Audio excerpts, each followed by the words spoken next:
Welcome to the Employee to Boss podcast, a podcast for everyone with an entrepreneurial spirit. Every week, I am joined by successful guests in all different industries and stages of business who will share what their experience was like transitioning from employee to boss. This is a resource for you if you're wanting to start a business, go all in on your side hustle, get to the next level, or just hear what it's like taking the leap to becoming your own boss. I'm your host, Hayleigh Hayhurst, the owner of Espresso Podcast Production, a full-service podcast production agency specializing in editing, marketing, and strategy. Let's dive into today's topic. Daria, welcome to the Employee to Boss podcast. Thank you. I'm so excited to be here, and thank you so much for having me. I am just so excited to spend this beautiful day with you. We met through a friend of ours, a mutual connection, and have this like great online relationship, but then actually met each other once in person, and that's always so fun. So I don't know much about your backstory, so I'm really excited to hear about your journey from employee to boss.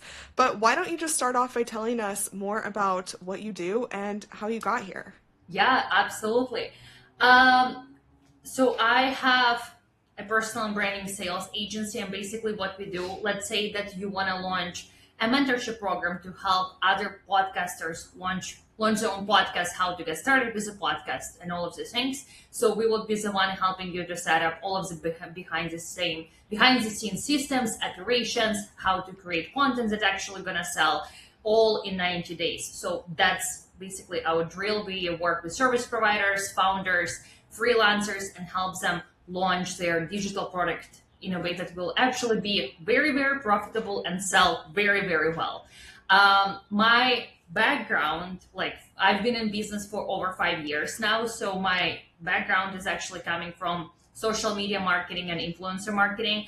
I was doing social media marketing back in 2017, 2018, where my job was to post on a story for a bridal boutique, and I would type something out.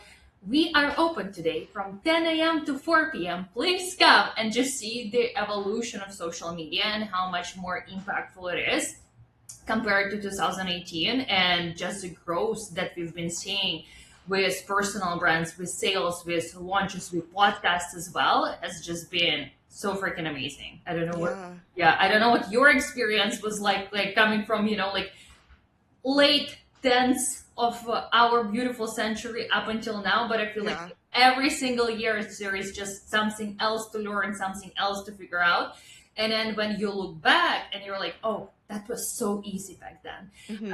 We had it so chill. I don't know. We would post, we had maybe 1,000 followers for the bridal boutique that I was working for, and out of 1,000 followers we would get 700 likes, and oh my, we are famous, you guys. Imagine if we went back to those days, or remember how hashtags worked so well? You could put a random hashtag and get 10 extra likes, and you're like, girl, okay.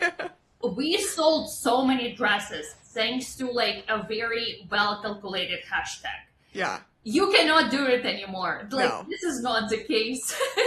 Which is so sad. Like you said, we did not know how good we had it. And then the Facebook group days. Oh. Things are different now. Things are very different. Very different. When did you launch your personal brand? I started my personal brand kind of spring of 2022. Okay. So, no.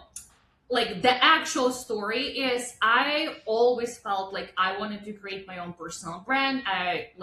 Instagram intrigued me back from 2015, 2016 when I moved from Russia to Canada to go to school here. And I was like, okay, I'm going to actually document my entire journey, what it's like to be a fresh new immigrant from Russia to Canada, what it's like to go to school here. And I was just so excited to show my small little photos, how I'm grabbing coffee, where I go to school. And it just gave me so much energy. So it was over 10 years ago. Okay. And I was incredibly consistent. I would write this giant captions of my entire journey, up until the point somebody from my hometown said that posting on Instagram is very cringe. Mm. You gotta be very dumb to be sharing stuff like that. And I was like, well, I'm not dumb. So, and I don't want to be called out. So I actually stopped posting anything for like a couple of years because imposter syndrome and all of these things got the best of me. I was also like 19.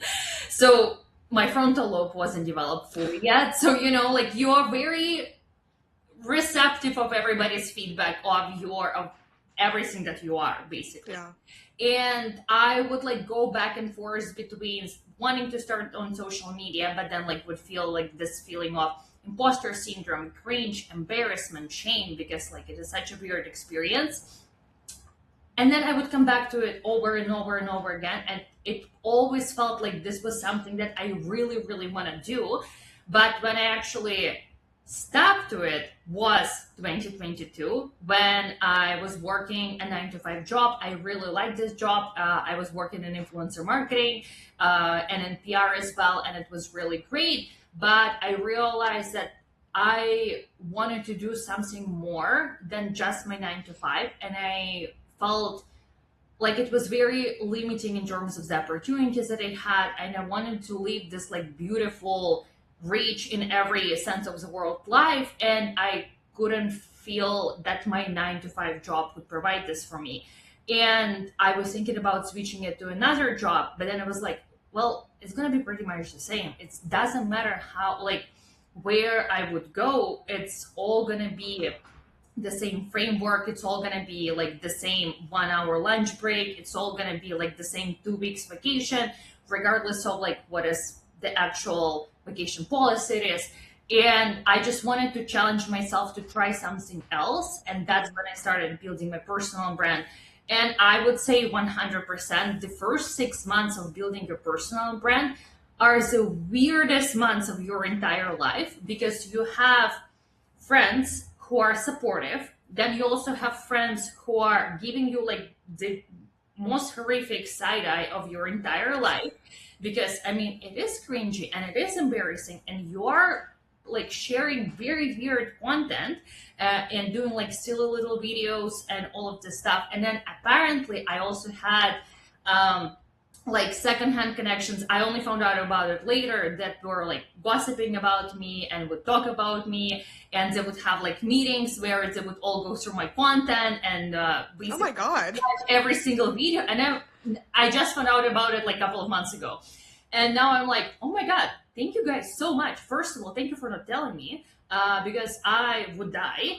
And second of all, you brought me probably so much engagement and so many views, because like you would watch my 3 seconds videos on repeat while you are sitting and chatting about how cringy and embarrassing I am. So you probably helped me generate so much money as well. So, like in retrospect now, Yeah. I'm like, that was really great. But while you're in it, it's very, very weird. Yeah. Wow. That's so rude of them. I That's know. crazy. That's crazy. I mean, does that still affect you posting now? Like, do you ever think about that or?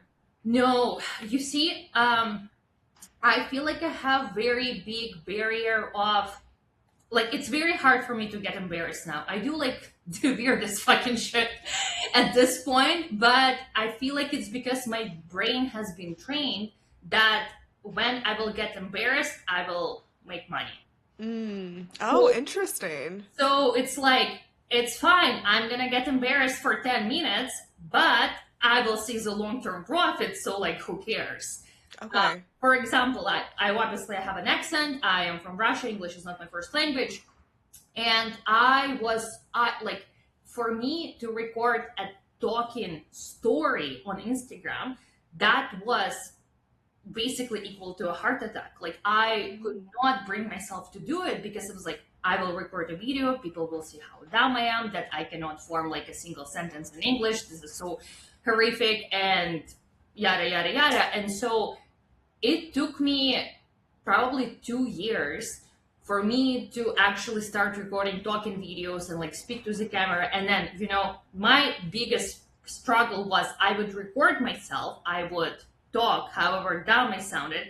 And then the problem was I had to edit, and where I would hear how horrible I sound, and I would be like, oh my God, like this needs to go. So Wow. and you just get to like train yourself to do it. And I mean, I record like a talking video basically, I don't know, every second, every third day at this point, because I know, yeah, like my accent hasn't improved much, like if I'm being honest, but it's like I know that me recording these videos actually pays my bills. So Yeah. I don't really care about people, how whatever they think about me, because I mean, who cares? Because I have money in my bank account now. So Yeah. yeah. I think that's a good way to think about it too. And I would have never known any of that by seeing your content now. Like, if you didn't tell me, I would have never guessed that there was that backstory behind it, which I think is just like a testament to you doing it and continuing to do it. And it makes sense that I'm sure, a lot of your clients probably feel the same way. I remember when I was first starting to post on Instagram, I was like, this is so stupid and I hate this. But I was working with a mindset coach who was like, I swear to God, if you don't put up 9 posts in the next like 3 days so you can have a grid, I will scream. And I was like, okay. So I was bullying that guy. No, no, she was actually really nice, but it's always takes something, to get you past that. And then it's like, whatever.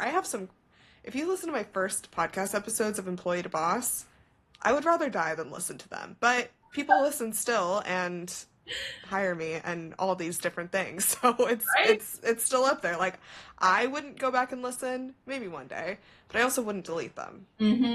I agree with you. I have my first talking video still on my feed. I actually just seen a couple of days ago somebody liking them, and I'm like, why? Please. Why? Like, what was the reason behind it? And I think it was like something like June 2023, like something like that. And I kind of like quickly ran in, heard like the first 2 seconds. I'm like, oh my God, like, So funny.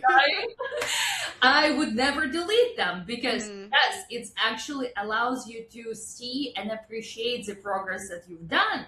Because I mean, we always compare ourselves against this ideal. Like, yes, ideally, I would love to sound like the most articulate person out there and not make any mistakes and like actually create cohesive sentences with all of my words that I'm saying. But it's not the case. And Sure. and it doesn't matter because our job is not to compare ourselves with the ideal that we have in our brain because I mean that's unreachable, unfortunately. So at what point did you start helping people with their personal brands? Was it right away after building yours? Uh, well, actually, I positioned myself as like a personal branding consultant Okay. almost immediately as I left my 9 to 5. Mm. I also had an influencer marketing consulting business, and I also had a telemanagement business where I was working with lifestyle influencers and helping them to get paid brand partnerships. But I also kind of wanted to work with influencers and coach them to help them like how to optimize their personal brand on social media so brands would work with them more. That was actually my like initial 10 clients on personal branding. They were influencers from Toronto. I love them. I like still follow them. Like whenever they have like brand partnership or like whatever happens, I'm like the biggest supporter because they were the ones who paid me my first $1,000 Yeah, in coaching and actually made it like a legit business. totally. So I started working with them, and then it kind of evolved into working with service providers. And now, like, I don't really work with influencers or content creators anymore at all. I only work with businesses, service providers, freelancers, and people who need social media as a way to make money for their business, but social media is not their like actual business. Yeah. Okay. So for service providers listening or just people that fit that, what is the first step you tell people to take when they're trying to, maybe they have been posting, but it's not like really converting or doing anything for them? I think the strategic side, because like we talked about in the beginning, things have changed. Things have changed. So like in 2026, what is the first thing you would tell someone to do? The very first thing, even before coming to me, make sure that your account is optimized for your ideal client. not for your mom, not for yourself, not for like your best friend who loves your Instagram. Your Instagram account must be optimized for your ideal clients. What it means is when your ideal clients lands on your Instagram, is it clear within the first 7 seconds what it is that you do, who are your target audience, and what are the services that you provide? If they cannot see that, they will leave. And that's potentially thousands of dollars immediately leaving your bank account. And like, why? Yeah. You need to make money, especially in 2026. So make sure that your bio is optimized for your ideal clients. Be very explicit, but also very clear and in very simple, very dumb Instagram friendly words. Explain what you do. If you have any awards or wins that you want to share, or if there like any cool behind the scenes stories that you created for yourself or for your client, talk about it in your bio as well, and have a very clear call to action. If there is an option to book a discovery call with you, or if there is an option to download your freebie so they will get into your email list, make sure that it's clearly communicated in your bio. Have very clear and clean highlights. What I mean by clear and clean highlights, if I'm going into your highlights and your recent post, like your recent saved highlights is like 200 weeks old, which I see so many times, delete it. You don't need it because your clients don't need it. Make sure that each one of your highlights are its separate cohesive story that has a beginning, middle, and an end. If you're telling me about your services, awesome. Tell me a story under each highlight. Treat it as like each separate chapter into a book of what your business actually is, and clear, clean highlights. Know your photos from 2019. Like, get rid of those. No, Yes. it's time. It's time. It's 2026. You've seen, like, you can screenshot it, you can save some whatever you need to, but your potential client doesn't need to see what you looked like 7 years ago, just because you really liked that outfit and wanted to save it in that specific highlight. Make your highlights very strategic. Also for your pinned posts as well, make sure that there we can see your story. It can be anything from like how you started your business, what your journey was like, anything like that, that we can very briefly understand who you are, what you do, and connect with you on this like human emotional level as well. Second, make sure there is either a case study or a breakdown of your services. So for example, it can be a story of how you help your client to go from X to Y, or anything like that, or like a carousel post, for example, with your previous reviews, how much clients love working with you. Make sure that it's pinned to the top of your profile, so it's additional level of authority and credibility, because we do need authority and credibility so we can buy from you. And then third post, you can either create like a talking video where we can very clearly, again, understand who you are, what you do, or like what kind of problems that you know how to solve, any educational point that you can explain me how you've done it. Awesome. Let's pin it to the top of your profile as well. Or if you want to create like another more detailed breakdown of one of your clients' success story, make sure that it's there. But basically all of your three pinned posts need to be optimized for your authority and building credibility and trust with me as your potential client immediately. So figure out all of that and you will be good. And that's like, you are basically, you don't need a personal branding coach. You don't need like anybody. You will be good to go. Yeah. Once your profile is like fully optimized for your potential client. Yeah, I love that. And that's really actionable. Thanks for sharing all that. I do think sometimes people think it's clear, but it's not, right? God. Yes. And that's difficult. That's probably where you come in with being like, things are not all aligned. Is that kind of a conversation you have to have with people? That's 99% of my job. Yes. Yeah. Like, one of the reasons why it's not clear is when we are trying to feed 100% of our personality into a 2-sentence introduction, and that's not possible. Your brand positioning will always be more niche down than who you actually are, because there is just no universe where we can fit the complexity of your entire personality, your values, your story, your journey into, hi, my name is Daria and this is what I do.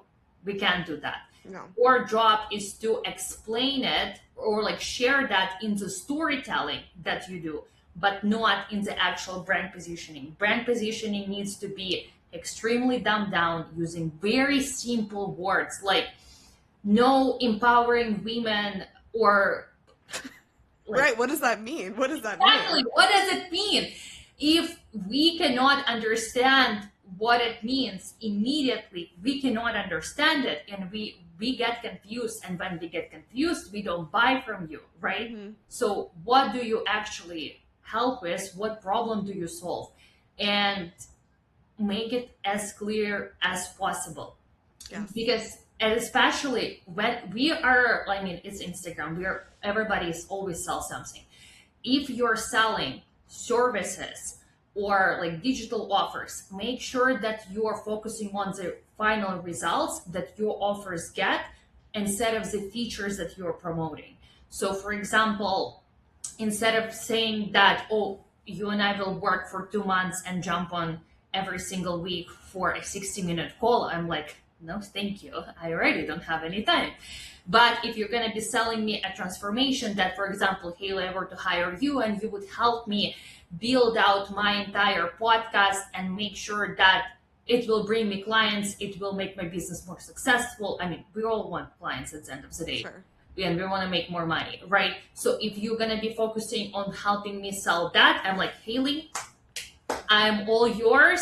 Here's all my money. Here is my credit card information, because I know what I want and I know the kind of end goal that I would be ready to pay money for. And you just need, as a service provider, to make sure that you're selling that. So when you are presenting your brand positioning on social media, make sure that you're focused on the final result, that you are getting your client, not explaining your benefits or the process of working with you, because nobody needs it. Yeah.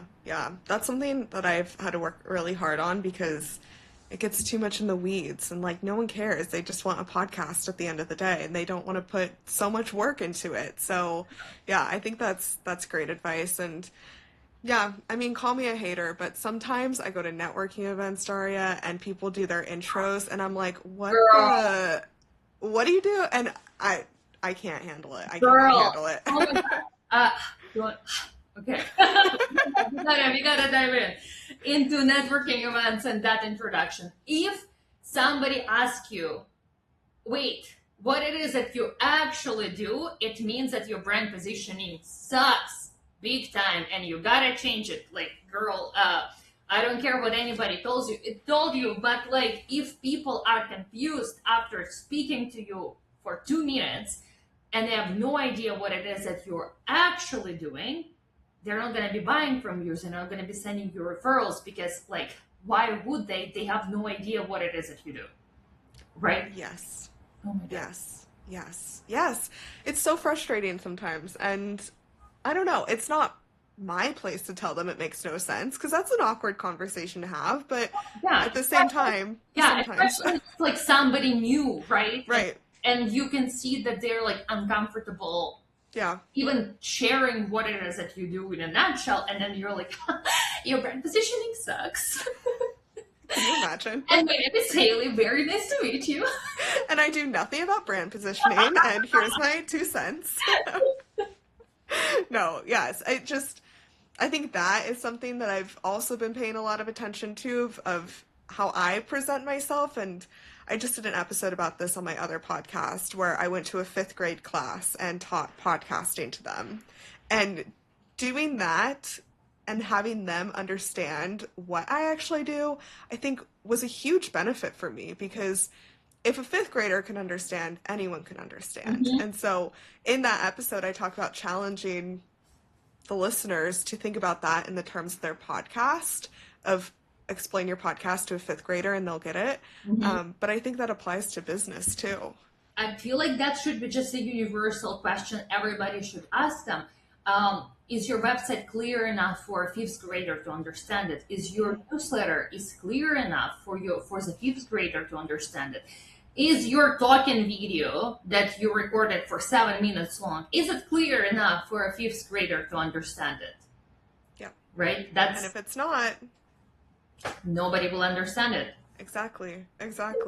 Whenever we are consuming content on social media, our reading levels go down to a fifth grade level, right? Yes. I don't know, like I scroll on my phone. I would wake up at like 5:30. It's way too early to get out of my bed, and like my dog is already asking me to go outside, but then he's kind of like just giving me my 15 minutes to scroll. I literally just woke up, and this is where I would scroll to keep myself awake. There is no universe where I would be scrolling and I would be like, and now let's talk about this very extremely specific scientific based thing. No, I want to see cakes being made. And I see, I don't know, like how somebody juices something out of like a weird vegetable, simply because my brain is at this level right now. Yes. Right? Or we are scrolling while we're watching Netflix, and our brain is not going to be trying to comprehend, I don't know, like how people are traveling like out of space and how does like the air compression, what does it look like? No, we're very down. We want to see two dogs hugging each other. Yes. Right? Really, that's what I want to see exactly. all the time. That's probably the only thing that we want to see because everything that's happening in the world right now. Yes. So we want to make sure that we can deliver the content at the level where our consumers are. It is dumbing it down a lot. And so I only work with women. I don't work with men. And I feel like one of the biggest problems why so many incredibly successful women entrepreneurs having hard time online is because we are so freaking smart. And that's the problem. We need to be dumbing it down like horribly, and while having a confidence of a basic white straight man. Because our problem when it comes to social media is we're so smart and we feel like, oh, like if I will take another online program, if I will read another book, if I will get my fifth PhD, this is when I can talk about it on social media and I can have the confidence. And I will use this like very smart words because I want to make sure that I will deliver all the value to my audience in this one specific video. But we can't do that because that's not what social media was designed for. It was designed for very dumbed down content. So you don't need another online program. You don't need to read another book. You don't need to hire another coach. You just need to pick up your phone and record your video. And that's it. In a very simple language as you possibly can. Yeah. Yeah. No, that's so helpful. That's so helpful. How do you do that in your business? Well, as I said, it pays me money to do it. So I treat all of my to-do list and activities as like revenue generating activities versus not. And all of my revenue generating activities are prioritized in like the first 2 hours of my workday, and content is part of the revenue generating activity. It doesn't matter if I want to post it, if I don't want to post it, if I feel embarrassed, if I don't feel embarrassed, it pays the bills, right? And if somebody would hire you as a 9 to 5 to create content, you would do it. If that would actually be your 9 to 5. Because when, for example, you have a 9 to 5, it doesn't matter how pretty you feel today, it doesn't matter how ugly you feel today, it doesn't matter if you're feeling cringed or embarrassed by what you're creating. You would still like sit down and write an email to go out to your clients because like somebody pays you money to do it, right? And it's just treating it the same thing. It is part of your 9 to 5 when you are self-employed, when you are a boss, because it will pay the bills. You might not see them right away. I typically see my leads coming in from like my Instagram 3 to 6 months after. So for example, what I have in my business right now and what does it look like is a result of the work that I did from October to December. So what I'm doing right now, it's planting the seeds for my business and for my revenue from July to October. Yeah. Yeah, you will not see the paycheck coming in every single or like every 2 weeks, but it will come if you will just stay consistent, if you will believe in it long enough, and if you will push through the cringe. Because as I said at the beginning, the first 6 months are the hardest. It gets much easier after that, and I'm sure Hayleigh, you can Yeah. increase your personal brand as well. Totally. Yeah. My leads come same thing. It's 3 to 6 months. And I will say, when I started in-person networking, it felt much longer, but it was because I was seeing that process, like actually seeing it of meeting someone and then 3 to 6 months later they work with me. Whereas on Instagram, I don't see that. They follow me, they do whatever they're going to do, listen to my podcast, follow along on social, and then they're kind of like behind the scenes before they come and work with me. So that was the difference I saw. And at first, I was like, what is wrong? Like, what am I doing wrong in person networking? But then it was a coach of mine who was like, you're just seeing the whole process. Like, it happens both places. So I agree. And like in-person networking and Instagram, or like just social media in general, they work so great together. yeah. 100%. I have actually just been on a discovery call with somebody, and I have never seen her comment on anything that I've done. I have never seen her liking anything. Like, I don't see her in my notifications when they pop up. But she quoted content that I posted back in like January, basically word by word. And I was like, holy shit, like people do see it. Yeah. You don't see it, but other people do. Or when I go to networking events, I would like, there were people who would come to me and they would talk to me about my content that I posted like 2 weeks ago. And I'm like, I didn't even know that like you were following me. Like, what the hell? Totally. Oh my Right? gosh. You never see the impact of your work, unfortunately. Like, you will never know how impactful your content can actually be, because in a lot of cases people won't interact with it, and that doesn't matter, because something has changed something for like a lot of people after they read your carousel, read your caption, saw your video. There was an impact, but you're gonna see the result of that impact in 3 to 6 months. Totally. Oh my gosh. That's so funny. I was just drafting up a newsletter about that same topic because that's what I see people saying what I've said in podcast episodes weeks or months or years ago. And I don't know, it's fun to know that people are listening, because sometimes it doesn't always feel like that, right? No, it doesn't. I started prioritizing my YouTube, and I have like my fellow 100 subscribers that I'm so happy about. And I was like, well, people don't really see it. It doesn't matter, because I'm just gonna stick with it. And then I was just at a networking event last week, and at the table that I was at, we were a table of 8 people. 6 of them saw that video and they were talking about it over dinner. I was like, holy shit, that's actually very impressive. Like, that got 70 views, but I mean, 10% of those views are right here. Right? So I was like, that's actually impressive, because yeah, it can be one person watching your video, but I mean, that person can be bringing you half of your next year's revenue. So might as well post it. Exactly. Okay, I've loved everything you share, and I love how value oriented you are. You're like, here's what to do. Like, do this, and then, this is what you do in your business too. So I want you to first talk about your amazing newsletter that's value packed, which I love. It's like one of the only newsletters I actually open and read and click on and all those things. And then tell us about like how you work with your clients. Yeah.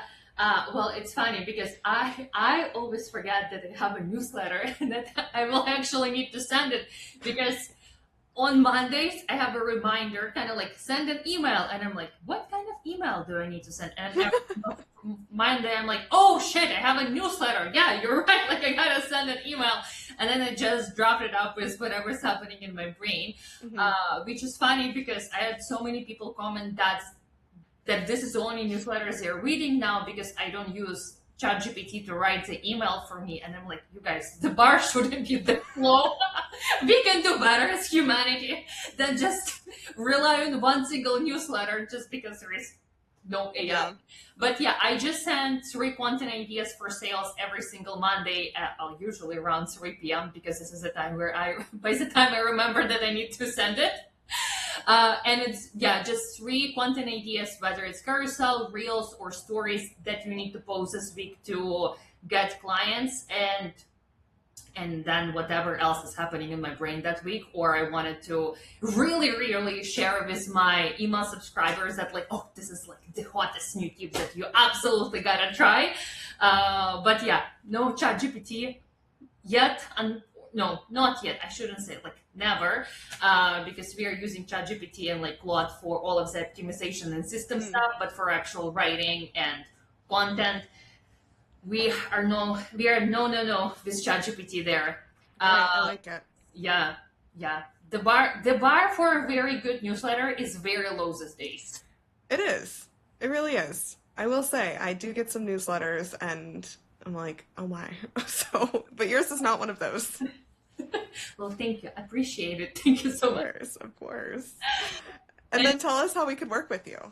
Well, you could work with me right now with Well, we have one service where you come to us, we help you develop, build, launch, and sell your new offer in 90 days. And you're gonna become very rich, hopefully, after working with us. We will help you create all of the funnels, help you sell with the communities that you have, and actually build an offer that will sell really well with the communities that you already have. I love it. Where can people connect with you to learn more about that and read your newsletter and all these things? Well, come to my Instagram. I will send you all of the resources, information that you need. My Instagram is Daria AST. And yeah, message me. I'm more than happy to share all of the freebies, all of the resources that I have, just to make sure that you are all set and ready to go and can get clients with your Instagram, regardless of how many followers you have. Okay, I love it. Daria, this has been so fun. Thank you so much for sharing all of this. I have loved learning more about the backstory behind you starting this brand. And I just have one last question for you. So every week I ask my guest to challenge the audience with 3 things that they can do this week to make a difference in their business based on our conversations. Because there's so many podcast episodes, so many different books we can read, newsletters, whatever. We can always stay learning, but we should take action. So what are 3 things that you want the audience to do this week? Oh my God. I love this. Genius. First of all, this week, make sure that you talk about the services that you have and what it is that you're working on this week. So post it on story. It can start with like, oh my God, for this week, my goal is to work on XYZ because this is what we are doing. Or you talk about that you onboarding new client and that's amazing how excited you're feeling, or that you were just jumping off discovery call with somebody. Post about it. Talk about the behind the scenes of what's happening in your business. Second, post a carousel post and use a screenshot of your previous client that you have already worked with and what kind of transformation they got after working with you, and share on a carousel post what was the actual steps that you took and what was the final result and what was the service that helped your client get there and how people can get the service. Make sure that you post that. And then third one, if you haven't already, create a very easy free guide, free checklist, and get people on your email list. Doesn't matter how many followers you have, doesn't matter how many email subscribers you have. Your email subscriber list is such a huge asset for your business, and you never know how many sales you can actually get just out of your email list. And I know that everybody loves numbers, and we all get to the point where we're comparing ourselves. I have 5,000 something followers on my Instagram. I have 800 email subscribers. I sell all of my services using my emails and using my Instagram. Those are my primary revenue generators. I go to a lot of networking events, but email and Instagram, That's actually the beauty. So make sure that you prioritize you building your email list this week as well.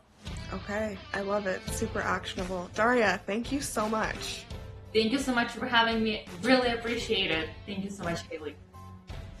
Thank you for listening to the Employee to Boss podcast. If you made it to the end of this episode, I hope that you implement the actionable steps from this week's experts so you can get started with your business today. Please rate, review, and subscribe to the Employee to Boss podcast on Apple Podcasts, Spotify, YouTube, or wherever you listen to your podcasts. It helps more than you could ever imagine. Remember, a little progress each day leads to big results. We come out with a new episode every Tuesday. To access our show notes, transcripts, and courses, please check out espressopodcastproduction.com.